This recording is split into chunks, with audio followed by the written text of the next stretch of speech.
Hello കൂട്ടുകാരെ, വിനീതിൻ്റെയും ഗംഗയുടെയും ജീവിതത്തിൽ ഇന്ന് എന്തൊക്കെ സംഭവിക്കും നമുക്ക് നോക്കാം. അങ്ങനെ വിനീതും നിവിനും കൂടി കള്ളു കുടിച്ച് ബോധമില്ലാണ്ട് വണ്ടി ഓടിച്ച് വരികയാണ്. വിനീത് വീട്ടിലെത്താത്തത് തുടർന്ന് കാവേരിയും ഗംഗയും അവരെ അന്വേഷിച്ച് ഇറങ്ങുകയാണ്. അതിനിടയ്ക്കാണ് ഇവർ രണ്ടുപേരുടെയും വണ്ടികൾ തമ്മിൽ ഒന്ന് മുട്ടാൻ പോകുന്നത്. പക്ഷേ ഇവർക്ക് പരസ്പരം മനസ്സിലാവുന്നില്ല, ഇരുട്ടായതുകൊണ്ട്.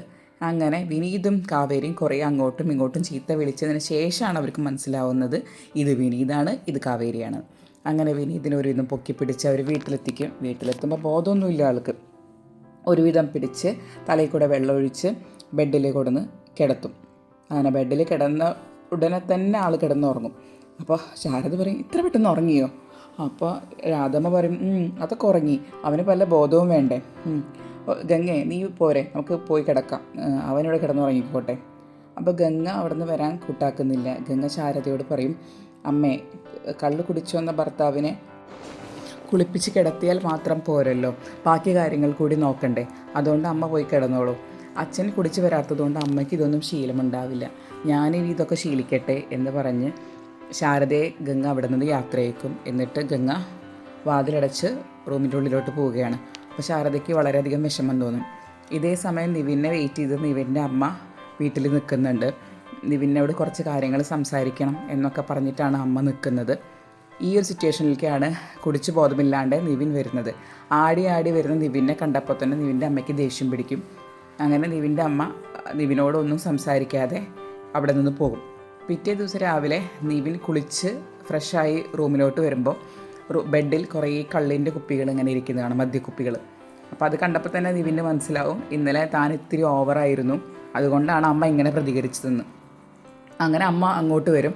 എന്നിട്ട് പറയും, ഇത് ഇന്ത്യൻ ബ്രാൻഡ് മാത്രമേ ഉള്ളൂ, ഫോറിൻ ബ്രാൻഡ് വേണമെങ്കിൽ ഞാൻ അത് കൊണ്ടുവരാം, നീ ഏതാണ് കുടിക്കുന്നതെന്ന് അറിയാൻ പറ്റില്ലല്ലോ, അതുകൊണ്ട് ഏത് ബ്രാൻഡ് വേണമെങ്കിലും പറഞ്ഞോളൂ എന്ന് പറയും. അപ്പോൾ നിവിന് ഇത്തിരി കുറ്റബോധം തോന്നും. നിവിൻ പറഞ്ഞു, എനിക്ക് അബദ്ധം പറ്റിയതാണ് അമ്മേ, ഇനി ഞാനിത് ആവർത്തിക്കില്ല, സോറി അമ്മേ എന്ന് പറയും. അപ്പോൾ നിവിൻ്റെ അമ്മ പറയാണ്, എനിക്ക് കള്ള് കുടിച്ച ആൾക്കാരെ ഇഷ്ടമല്ല, അവരോട് സംസാരിക്കാനും ഇഷ്ടമല്ല എന്നൊക്കെ പറഞ്ഞ് വിഷമത്തിൽ നിവിൻ്റെ അമ്മ ഇറങ്ങിപ്പോവാണ്. അങ്ങനെ നേരം വെളുത്തല്ലോ, നമ്മുടെ വിനീത് എണീക്കുകയാണ്. എണീറ്റ് കഴിഞ്ഞപ്പോഴാണ് മനസ്സിലാവുന്നത് ഷർട്ടൊന്നും കാണാനില്ല, അതിട്ട ഷർട്ടൊന്നും കാണാനില്ല. അപ്പോൾ അങ്ങനെ ആലോചിക്കുകയാണ് ഇന്നലെ എന്തൊക്കെ സംഭവിച്ചു എന്നൊക്കെ. അയ്യോ, അപ്പോൾ ഗംഗയാണോ എൻ്റെ ഷർട്ട് ഊരിണ്ടാവോ, അയ്യോ എന്ന് പറഞ്ഞാൽ നാണം കെട്ട് ഇങ്ങനെ ഇരിക്കുമ്പോഴാണ് ഗംഗ അവിടേക്ക് ഒരു ഗ്ലാസ്സുമായിട്ട് വരുന്നത്. ഇതാ വിനീതേട്ടാ, ഇത് കുടിക്കുമെന്ന് പറയും.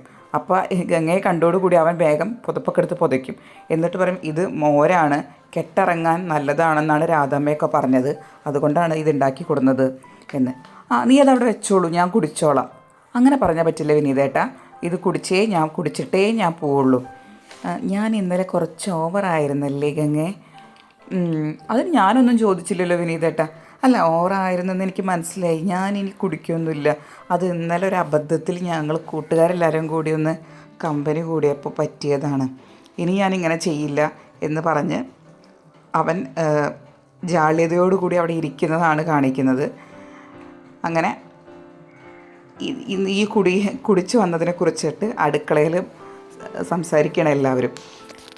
അപ്പോൾ ശാരദ പറയും, ഞാൻ രാമൻ എണീക്കട്ടെ, എന്നിട്ട് വേണം എനിക്ക് അവനോട് ചോദിക്കാൻ എന്താണ് അവൻ്റെ ഉദ്ദേശം എന്ന്, ഇങ്ങനെ കുടിച്ചു വന്നാൽ എന്താ കണ്ടിട്ടുള്ളതെന്ന് എനിക്ക് ചോദിക്കണം.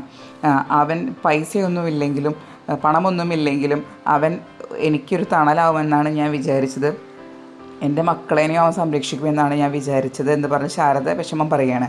അപ്പോൾ രാധമ്മ പറയും, നീ അവനോട് ചോദിക്കണ്ട, ചോദിച്ചു കഴിഞ്ഞാൽ പിന്നെ അവൻ വിചാരിക്കും ഇതിപ്പോൾ എല്ലാവരും അറിഞ്ഞല്ലോ, ഇനി ഇത് വേണമെങ്കിൽ സ്ഥിരമാക്കാം, കാരണം ആകെ മൊത്തത്തിൽ നാറിക്കഴിഞ്ഞാൽ അവന് പിന്നെ ഇത് കുഴപ്പമുണ്ടാവില്ല, അതുകൊണ്ട് നീ അവനോട് ചോദിക്കാൻ നിൽക്കരുത്. അത് ചോദിച്ചു കഴിഞ്ഞാൽ ചിലപ്പോൾ ഇനി മുതൽ അവൻ സ്ഥിരം കുടിച്ച് വന്നെന്ന് വരും.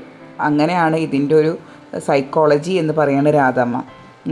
പല സ്ത്രീകളും ഈ കള്ളു കുടിക്കുന്ന ഭർത്താക്കന്മാർ കള്ളു കുടിക്കുന്നത് അറിയുമെങ്കിലും അതൊന്നും ചോദിക്കാതെയും പ്രശ്നം ഉണ്ടാക്കാതെയും നിൽക്കും, കാരണം അത് കുറച്ചേ കുടിക്കുന്നുണ്ടാവുള്ളൂ. അപ്പോൾ അത് വല്ലാണ്ട് പ്രശ്നം കുടുംബജീവിതത്തിൽ ഉണ്ടാക്കുന്നില്ലെങ്കിൽ അതങ്ങ് കണ്ണടച്ച് കളയുന്നതാണ് നല്ലത് എന്ന് പറഞ്ഞ് രാധമ്മ ഉപദേശിക്കുകയാണ്. അപ്പോൾ ശാരദയ്ക്കും തോന്നും, അമ്മ പറയുന്നതിൽ കുറച്ച് കാര്യമുണ്ട്, എന്നാൽ പിന്നെ അങ്ങനെ തന്നെ ചെയ്യാം, വിനീതിനോട് ചോദിക്കേണ്ട എന്ന് ശാരദയും വിചാരിക്കുകയാണ്. ഇതൊക്കെ കേട്ടിട്ട് ഗംഗ അവിടെ നിന്ന് പുറത്തേക്ക് നടന്നു പോകും, അടുക്കളയുടെ പുറത്തേക്ക് പോവും. അപ്പോൾ രാധമ്മ ചോദിക്കും, അവൾ എന്തെങ്കിലും പറഞ്ഞോ നിൻ്റെ അടുത്ത്? ഇല്ല അമ്മേ, അവളൊന്നും പറഞ്ഞിട്ടില്ല എൻ്റെ അടുത്ത്, അതാണ് എനിക്കൊരു വിഷമം എന്ന് പറഞ്ഞ് ശാരദ നിൽക്കുകയാണ്. ഇത്രയാണ് ഈ പുഴയും കടന്നതിലെ ഇന്നത്തെ എപ്പിസോഡ്. ഇനി നാളത്തെ എപ്പിസോഡും വിശേഷങ്ങളൊക്കെ നേരത്തെ തന്നെ അറിയാൻ വേണ്ടി നിങ്ങൾ ഈ ചാനൽ സബ്സ്ക്രൈബ് ചെയ്തിട്ടില്ലെങ്കിൽ ആദ്യം ഒന്ന്